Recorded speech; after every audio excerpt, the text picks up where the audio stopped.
నమస్తే. సో, ఈరోజు మీరు రేవంత్ రెడ్డికి అనుకూలంగా ఉన్న మీడియాలో వస్తున్న స్టోరీ గురించి మాట్లాడతా. పత్రికలు కావచ్చు, అలాగే కొంత అనుకూలంగా ఉన్న మీడియాలో వస్తుందండి. రేవంత్ రెడ్డి ప్రజల మీద చాలా దృష్టి సారించిండు పాలన మీద. సో, కానీ మిగతా దాంట్లో ఉన్న ఎవరైతే ఇప్పుడు 65 మంది ఎమ్మెల్యేలు అంటే ఒకరిని తీసేసినా కూడా 64 మంది ఎమ్మెల్యేలలో దాదాపు సగానికి పైన కూడా మొత్తము అంటే వీళ్ళు చేపించుకున్న సర్వేలో రెడ్ జోను, గ్రీన్ జోను అట్లా వచ్చినాయట. ఎవరెవరు ఏ జోన్లో ఉన్నారు అందులో ముగ్గురు మంత్రులు, అలాగే సగానికి పైగా ఎమ్మెల్యేలు. అయితే ఇందులో మొత్తం అదే అంటే రేవంత్ మిస్టేక్ ఏమీ లేదు, ఇందులో ఎమ్మెల్యేలు మంత్రుల మిస్టేకే ఉందన్నట్టుగా ఇవాళ వస్తున్న వార్తల సారాంశం. సో దాంట్లో నేను మీకు కొంచెము చాలా క్లియర్గా చెప్తా. మనము ఒక సామెత వాడుతుంటాం, జనరల్గా తెలంగాణనే కాదు, జనరల్గా ఒక సామెత వాడుతుంటాం. ఏంటంటే ఆవు చేలో మేస్తే దూడ గట్టున మేస్తుంది అనే సామెత నాకు తెలిసి చాలామందికి అవగాహన ఉంటుంది దీని మీద. సో ఇప్పుడు వీళ్ళ సర్వే చూస్తుంటే ముఖ్యమంత్రి రేవంత్ రెడ్డి చేయించుకున్న సర్వే విధానం చూస్తే కూడా నాకు అదే గుర్తొస్తుంది. ఇవాళ సరిగ్గా పనిచేస్తలేరు, రేపు స్థానిక సంస్థల ఎలక్షన్స్ రాబోతున్నాయి. సో మీరు ప్రజల మధ్యలో ఉండాలి, ప్రజలతో అనుసంధానంలో ఉండాలి, ప్రజల కష్ట సుఖాలు తెలుసుకోవాలి, అలాగే ప్రజలకు సంక్షేమ పథకాలు అందుతున్నాయా లేవా అనేది ప్రతి టైము మీరు ప్రజల్లో ఉండాలి అనేసి సర్వే చేయించిండు. అలాగే కాకుండా కొంతమంది మంత్రులు అలాగే కొంతమంది ఎమ్మెల్యేలు ఈ భూ కబ్జాల విషయంలో, ఈ భూముల విషయంలో వీళ్ళు జోక్యం చేసుకుంటున్నారు. అలాంటి వాళ్ళందరికీ కూడా ఈయన వార్నింగ్ ఇచ్చిరు అనేసి అంటే కొన్ని దాంట్లో సూచనను రాసిరు, మరికొన్ని వాటిలలో వార్నింగ్ అని రాసిరు. మళ్ళీ అగైన్ నేను గుర్తు చేస్తున్నది ఏంటంటే ఆవు చేలో మేస్తే దూడ గట్టున మేస్తుందా, మీకు ఇప్పటికి అర్థమై ఉంటుంది కదా. ఇవాళ పొద్దున్న లేస్తే అధికారంలోకి వచ్చినప్పటి నుంచి వ్యవహారం అంతా తెలంగాణలో భూముల చుట్టూ, భూ కబ్జాల చుట్టే తిరుగుతుండే. ఇక్కడ మంత్రులు ఎమ్మెల్యేలు కాదు, ఈవెన్ ద కుటుంబ సభ్యుల విషయంలో కూడా, ఎవరైతే ముఖ్యమంత్రి కుటుంబ సభ్యుల విషయంలో కూడా మొత్తం భూముల చుట్టే తిరుగుతుండే. వచ్చిన దగ్గర నుంచి హైడ్రా అన్నారు. హైడ్రా ఏంటిది? భూములకు సంబంధించిన విషయము. మేము ఏమేమో అరికడతాం, మేము ఏమేమో చేస్తామని చెప్తే వాళ్ళేమో పాపం బిల్డర్లు అందరూ కూడా ఎంత ఆగమాగం అయితే అని క్యూలు కట్టిరు. ఆ వార్తల్ని నిజం చేసిరు కదా. పోనీ ఈ వార్తలని తప్పు అని కొట్టిపారేసిరా, కానీ ఆ వార్తలు నిజం చేసి ఇలా హైడ్రా విషయంలో పూటకొక్క మాట్లాడుతున్నారు కదా. దాని తర్వాత మూసి అంటది, అది భూములకు సంబంధించిందే. ఫోర్త్ సిటీ అంటది, అది భూములకు సంబంధించిందే. ఈడ ఏడ భూమికి సంబంధించిన విషయం లేదని ముందు మనం సక్కంగా ఉంటే మిగతా వాళ్ళు సక్కంగా ఉంటారు. రెండో విషయానికి వచ్చేసరికి అసలు ఏమిచ్చిరని, మీకు ప్రజలకు సంక్షేమ పథకాలు అందుతున్నాయో లేదా అనేసి సర్వే చేసినామన్నారు కదా. నిజంగా మీరు సర్వే చేస్తే అసలు ఇవాళ నిజంగా ఏ ఎమ్మెల్యే కానీ ఏ మంత్రి కానీ ఈరోజు ప్రజల మధ్యకు పోయి ప్రజల బాగోగుల గురించి నాయన మీకు సంక్షేమ పథకాలు అందుతున్నాయనే అడిగే ధైర్యం ఉందా?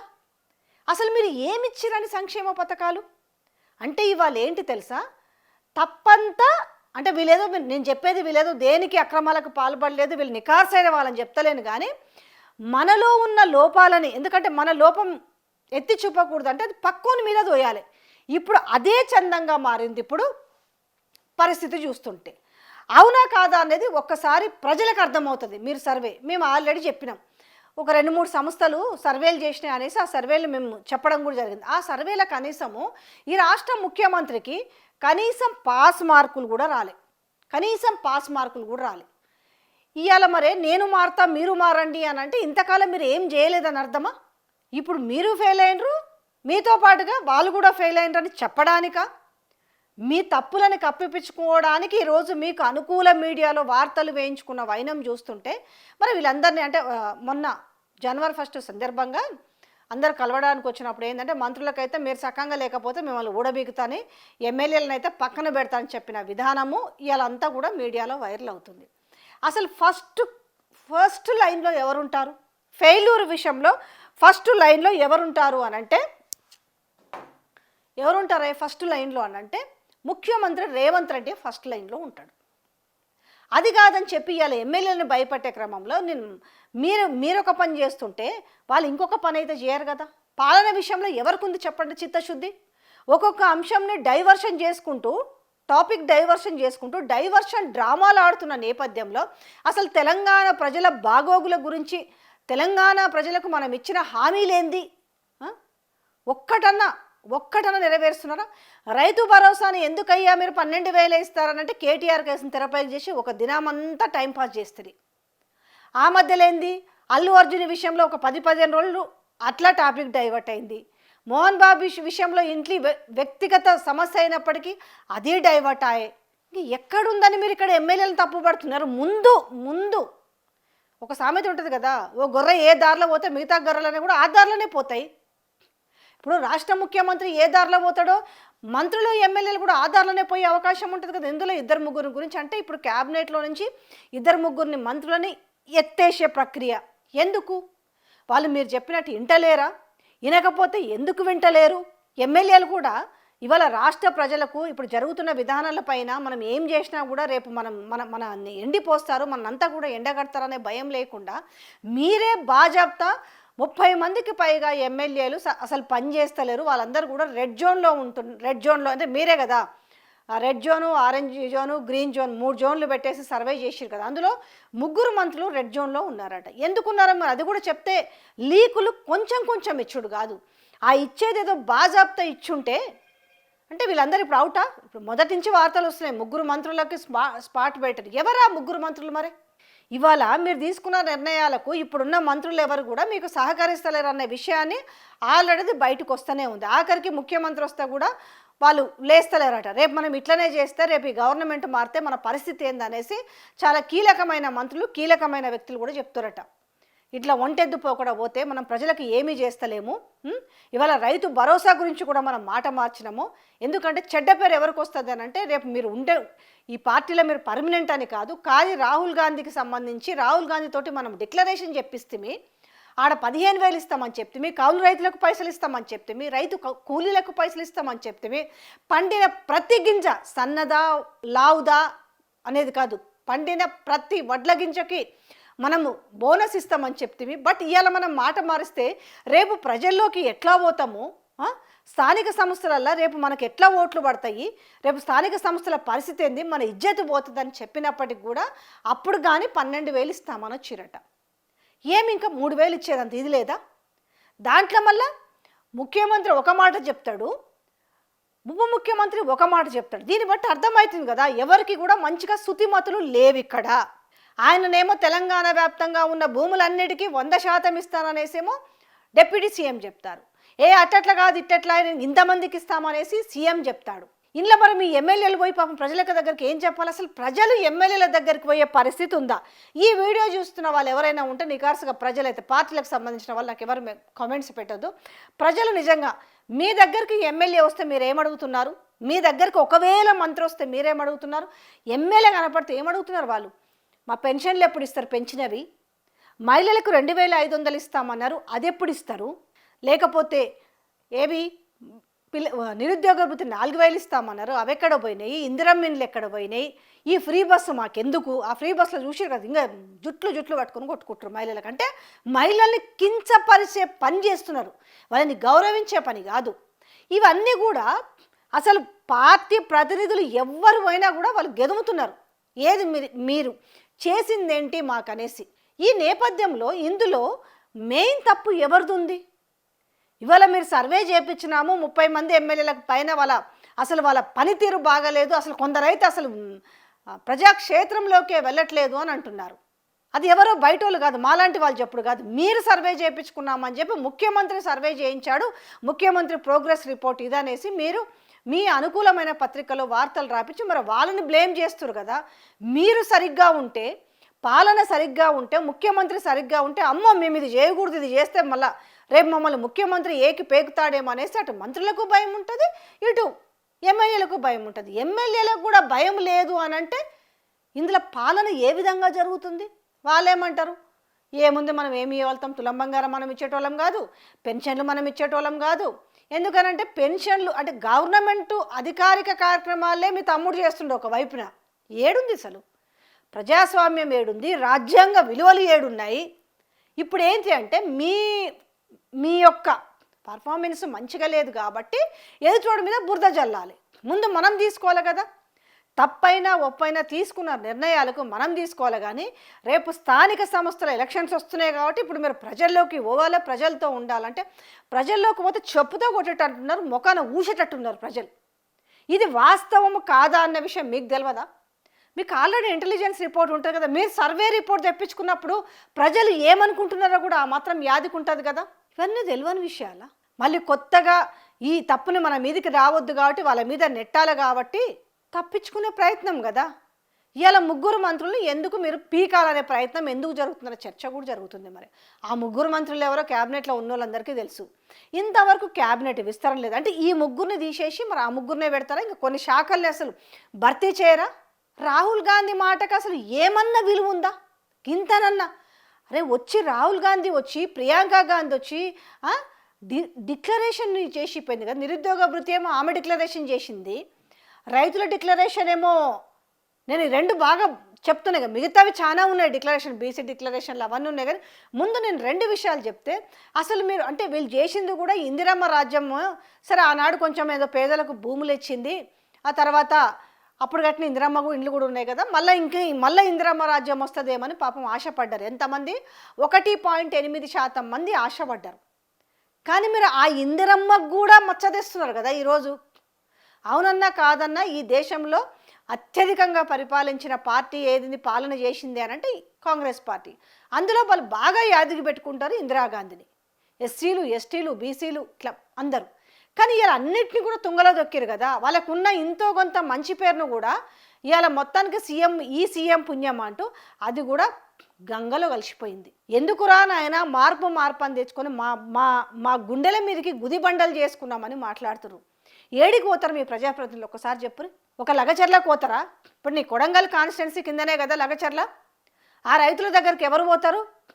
షెట్లలో పుట్లలో పెట్టి బలవంతంగా భూములు గుంజుకునే కార్యక్రమం చేస్తున్నాడు మీ అన్న తిరుపతి రెడ్డి.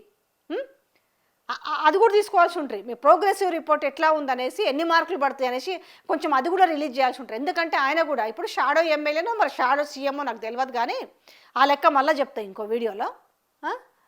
ఎక్కడికి పోతారు? మూసీ దగ్గర పోతారా మీరు? ఇప్పుడు మూసీ పరివాహక ప్రాంతంలో నేను పునర్జీవం తెస్తా, దానికి నేను బ్యూటిఫికేషన్ చేస్తాను, బఫర్లో ఉన్నాను గులగొడతాను, దాంట్లో ఉన్న గులగొడతానని చెప్పి వాళ్ళకి భయం పెడుతుంది, కొన్ని గులగొడుతుంది.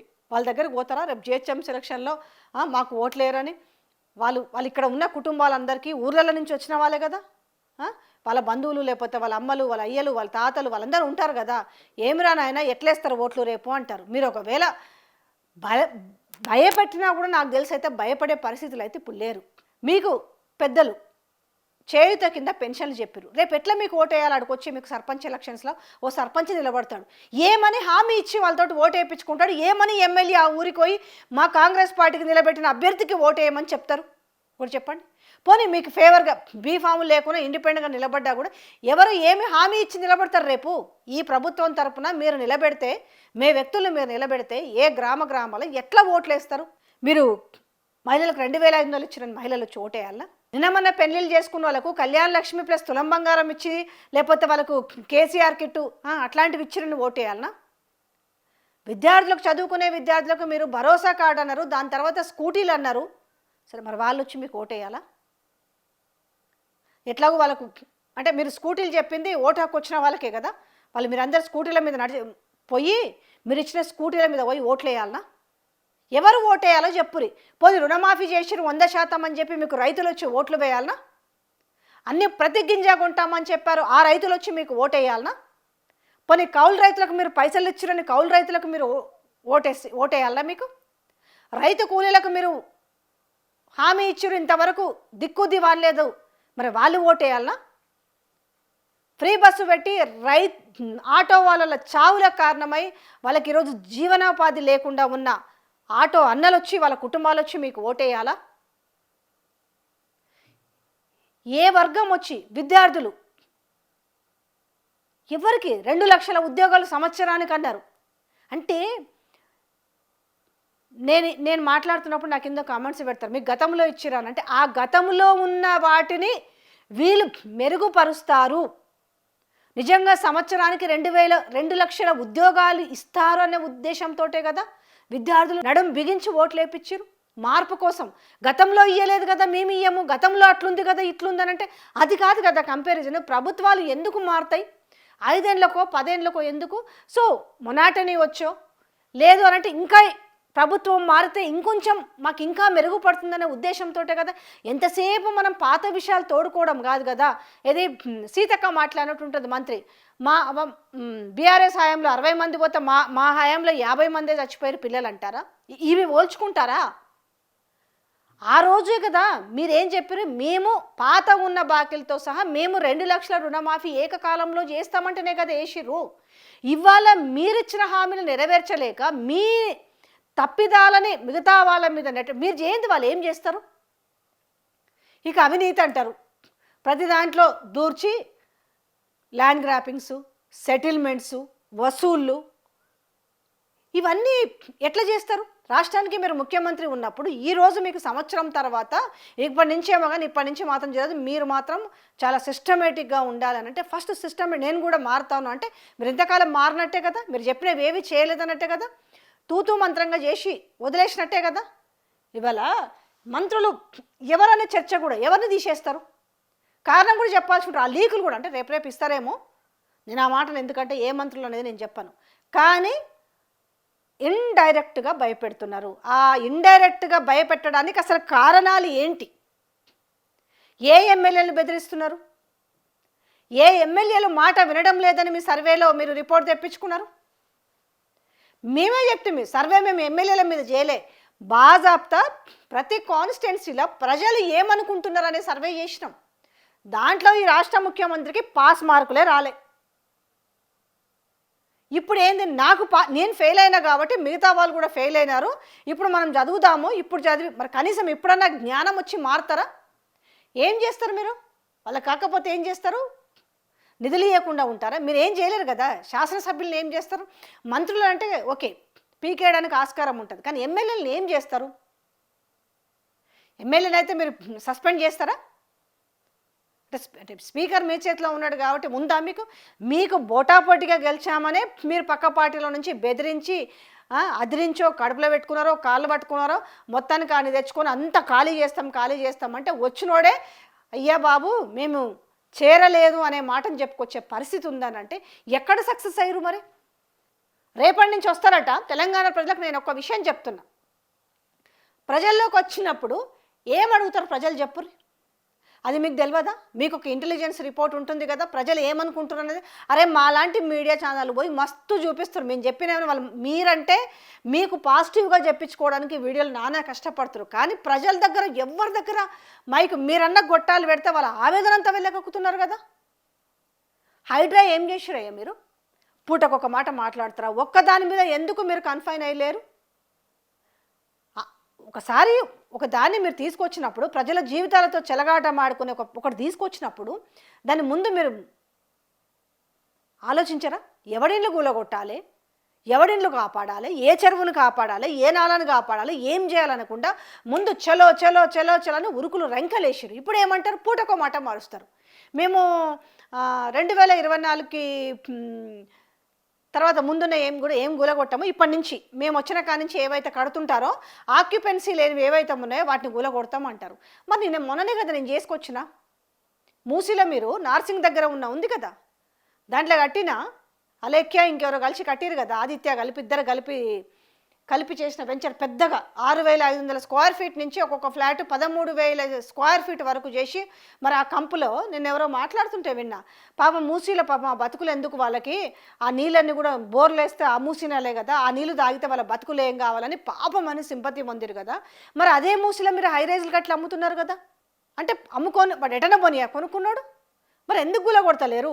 నేను వార్త చేసిన తర్వాత ఆ వీడియో ఉంటుంది, మీరు ఎవరైనా చూడండి. మూసీలోనే బాజాబ్తా నార్సింగ్ దగ్గర సర్కిల్లో చౌరస్తాలో ఉంటుంది, పోలీస్ స్టేషన్ దగ్గరలో బాజాబ్తా మూసీని ఆక్యుపై చేసి కడుతున్నారు. ఒక్కొక్క ఫ్లాట్ చదరపు అడుగులు ఎంత తెలుసా? 6,500 నుంచి 13,000. మరి మీరు చేస్తున్నది ఏంది ఇది? అంటే ఇందులో సీఎం మోసం చేస్తున్నాడా రంగనాథుని, లేకపోతే రంగనాథుని సీఎం మోసం చేస్తున్నాడా? మరి మిమ్మల్ని చూసి ఎమ్మెల్యేలు ఏం నేర్చుకుంటారు? ఇప్పుడు ఆల్రెడీ బిల్డర్లు మేము ముందుకు చెప్తలేరు, ఆఫ్ ద రికార్డ్లా చదరపు అడుగు 150 రూపాయలు మేము సమర్పిస్తున్నామని చెప్తున్నారు. మరి ఇది నిజం కాకపోతే మీరు మాట్లాడించండి. మరి మీరు సీఎం ఎక్కడ వసూలు చేస్తున్నాడో వాళ్ళ దగ్గర ఎమ్మెల్యేలకు తెలిసినప్పుడు మరి ఎమ్మెల్యేలు ఏం చేస్తారు? ఇంకా ఫస్ట్ మీరు సక్కంగా ఉంటే కదా ఎమ్మెల్యేలు సక్కంగా ఉండడానికి. కానీ ఈరోజు తప్పు నాది కాదు, ఎమ్మెల్యేల పనితీరులో లోపం ఉందని చెప్తారు కదా. మీరు ప్రజల దగ్గరికి పోతే వాళ్ళు పోతారు. ఎప్పుడన్నా మీరు సభలు సమావేశాలు తప్ప తొడగొట్టుడు, ఛాలెంజులు చేసుడు, సవాలిసుడు, బూతులు మాట్లాడు తప్ప ప్రజలకు అక్కరొచ్చే అంశాలు ఏం మాట్లాడారు? అన్ని అబద్ధాలే. మీకు మనస్సాక్షి లేదు, దేవుళ్ళ మీద ఒట్టేసారు, మీకు లేదు. అబద్ధం ఆడకూడదు, మనం ప్రతి దేవుడి మీద ఒట్టేసినాం కదా, 100కు 100% రుణమాఫీ చేసినామని. మరి ఈరోజు మరి మీ ఎమ్మెల్యేలు పోతే ఏమని అడుగుతారు? ఏమయ్యా నా రుణమాఫీ గురించి హైకోర్టులో కూడా వేసి చూడండి రైతు. మీరు 100కు 100% పక్కన పెట్టి 50% కూడా చేయలేదు కదా. సో ఇదంతా ఏంటంటే ఒక డ్రామా. ఈ డ్రామా నడుస్తున్న నేపథ్యంలో ఇదంతా ఎవరి మీదకి నెట్టాలి? ఇప్పుడు మీరేమో చెప్తారు, రోజు ఆల్రెడీ చెప్తారు యాదగిరిగుట్టలో ఓ ఎమ్మెల్యే ఏం చేస్తున్నాడు అనేసి, నేనేం చేయలేదని ఆయన. ఇప్పుడు మీ దగ్గర లొల్లి నడుస్తుంది కదా, దానం వర్సెస్ రేవంత్ రెడ్డి అన్నట్టుగా. రాజేంద్ర నగర్ పరిస్థితి ఏంది, షేర్లింగంపల్లి పరిస్థితి ఏంది, ఇదంతా జనాలకు తెలియదా? సో ఓవరాల్గా ఏంటంటే ఎమ్మెల్యేలు కూడా జాగ్రత్తగా ఆలోచించండి. మీ ముఖ్యమంత్రి ఆయన చేసిన తప్పుల్ని కూడా కప్పిపుచ్చుకోవడానికి ఈరోజు ఏంటనంటే ముఖ్యమంత్రి చాలా బాగా పనిచేస్తున్నాడు, ఎమ్మెల్యేలు మంత్రులు మాత్రము దందాలు చేస్తున్నారు, దోపిడీలు చేస్తున్నారు, ప్రజల మధ్యలో ఉండలేరు. ఈ పాటికైనా మీకు అర్థమైంది కదా, మా రేవంత్ రెడ్డి మంచోడు, మా రేవంత్ రెడ్డికి సాట్ ఎవరు, మా రేవంత్ రెడ్డి. ఇక కేటీఆర్ విషయానికి వచ్చేసరికి ఏంటి, పొద్దున్న లేస్తే ఆయన ప్రజల మధ్యకు పోతున్నాడు, అన్ని సమస్యల మీద మాట్లాడుతున్నాడు. ముఖ్యంగా 6 గ్యారంటీలు, మీరిచ్చిన 420 హామీల గురించి గొంతెత్తి మాట్లాడుతున్నాడు. ఇప్పుడు మీ బాధ ఏంది? మరి కేటీఆర్ అన్నిటినీ ప్రశ్నిస్తున్నాడు, మీరెందుకు పోతలేరని ఎమ్మెల్యేలు అంటారు. ఆడ ప్రశ్నించడానికి అవకాశం ఉంది కానీ పోవడానికి వీళ్ళకి అవకాశం లేదు కదా. పోతే తరిమి కొడుతున్నారు, ముఖాన ఉమ్మేస్తున్నారు, చెప్పులు చాటలు చీపుర్లు తీస్తున్నారు. ఇప్పుడు కేటీఆర్ ఎఫెక్ట్ ఎవరి మీద పడుతుంది? యాక్చువల్గా పడాల్సింది ముఖ్యమంత్రి మీద, నా మీద స్ట్రైట్గా పడుతుంది. కాబట్టి ఆల్రెడీ మంత్రులు అంటూనే ఉన్నారు, మనము చాలా ఫెయిల్యూర్ ఉన్నాము, మన పార్టీ అప్రతిష్ట పాలవుతుంది అని. ఒక విధంగా వాళ్ళు గగ్గోలు పెడుతున్నారు. అంటే కొంతమంది ఉంటారు కదా పాపం, లాయలిస్టులు అయిన మంత్రులు ఉన్నారు, అవునన్నా కాదన్నా అదే కాంగ్రెస్ పార్టీని నమ్ముకొని, అది ఓడినా గెలిచినా అదే పార్టీని పట్టుకొని నమ్ముకున్న వాళ్ళు ఈరోజు బుగులు పడుతున్నారు, ఏంది ఇది అనేసి. పార్టీకి ఈరోజు ఈ సీఎం తీసుకున్న నిర్ణయాల వల్ల పార్టీ అప్రతిష్ట పాలవుతుంది. ఇట్లాంటి సర్వేలు చేసి బయటకు వదిలితే ఎట్లుంటుంది? ఇప్పుడు పోనీ మనం కరెక్ట్గా ఉన్నామంటే ఎట్లుందంటే ఓవరాల్గా ఈ సర్వే ప్రకారం చూసుకుంటే ఎట్లుందయ్యా అని అంటే గురువింద గింజలాగుంది సామెత. పోలేరు. మీరు ఇచ్చిన హామీలు ఇస్తే బాజాబ్తో ఇప్పుడు కేటీఆర్ ప్రశ్నించాల్సిన అవసరం ఏముంటుండే? మీకు ప్రతిపక్షాన్ని మీకు ఏం అవసరం ఉంటుండే? బాజాబ్తో మీరు అన్నిచ్చుంటే పాపం రాష్ట్రంలో ప్రజలందరూ కూడా ఆనందంగా ఉండుదురు. కానీ అట్లా లేదు కదా పరిస్థితి అంతా అగమ్మ గోచరంగా ఉంది. సో మీరు బెదిరించి రేపు వేరే దగ్గర గెలిచిన వాళ్ళు కూడా మీరు లాక్కున్నదేమో కానీ అంతకు మించి పరిస్థితి అయితే చాలా దారుణంగా ఉంది తెలంగాణ వ్యాప్తంగా. మీరు ఏ మూలకి వెళ్ళినా కూడా. రెండోది జిహెచ్ఎంసీ ఎలక్షన్లను అయితే అసలు ఇంకేం జరుగుతుందో కూడా తెలియదు. మీరు ఎవరిని ఎంత బిల్డర్ని బెదిరిస్తారు? అంతే కదా, లీడర్లను బెదిరిస్తారేమో కానీ ప్రజల్ని ఏ రకంగా బెదిరిస్తారు? పోనీ మీరు సంక్షేమ పథకాలనే మీరు ఇచ్చుంటే అమ్మో మనకి ఇది కట్ అవుతుందేమో అనుకున్నట్టు మీరు అది కూడా ఇస్తలేరు కదా. ఏమన్నా ఇస్తే పోనీ మీకు ఇవి కట్ అవుతాయి అని చెప్పడానికి కూడా లేదు పోనీ మీకు. సో ఇది మొత్తానికి ఏంటంటే తన మీద మళ్ళీ చెప్తున్నా, లాస్ట్గా నేను చివరి కంక్లూడ్లో చెప్పేది ఏంటంటే సామెత చెప్తున్నా, ఆవు చేలో మేస్తే దూడ గట్టున మేస్తుందా. ఇంకా ఇప్పుడు మీరు చేయించుకున్న సర్వే అంత అట్లనే ఉంది.